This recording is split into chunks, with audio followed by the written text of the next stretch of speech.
Facebook দর্শক ভাইদের জন্য বলছি, এই পাগলটা যদি কেউ চিনতে পারেন, এই গুয়াহাটি ভরাল মুখ আছে। যদি এই পাগলের ভিডিওটা ভালো লাগে, বেশি বেশি ভিডিওটা শেয়ার করেন, যাতে এই পাগলটাকে খুঁজে পায় তার আপনজন। তাই দেখেন, আমি পাগলটাকে ডাক দিলাম, সে আমার গোয়াল এসে কি মনে হলো, সে অন্য জায়গায় চলে গেল। দেখেন বৃষ্টির মধ্যে ভিজে ভিজে কি করতেছে।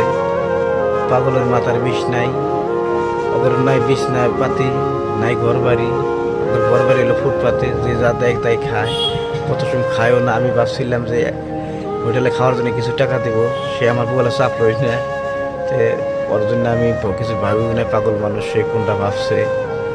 তাই আমার কথা হলো কি, এরকম মানুষ যদি কেউ ঘরে থাকে, বাইরে বাইরে দেন না, অল্প স্থিত করে রাখেন। দেখেন রাস্তাঘাটে দেখি বহুত পাগল সকল ঘুরে, সেগুলো কি হাল অবস্থা, কি খায় না খায়, তাদের কোনো খোঁজ খবর নাই।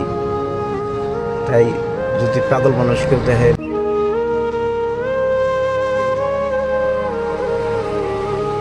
কম পাগল মানুষ যদি কেউ রাস্তাঘাটে দেখেন, তাদের জন্য সহায় করেন, সবাই এগিয়ে আসেন। তাহলে আমার বিষয়ে পাগলগুলোর জন্য অনেক ভালো হবে। পাগলটা খিদায় কষ্ট করবে না। দেখেন, আমরা অনেক খাবার ফালিয়ে দিই, আমরা অনেক টাকা খরচ করি, কিন্তু পাগলগুলো বলে কোনো সময় আমরা লক্ষ্য করি না।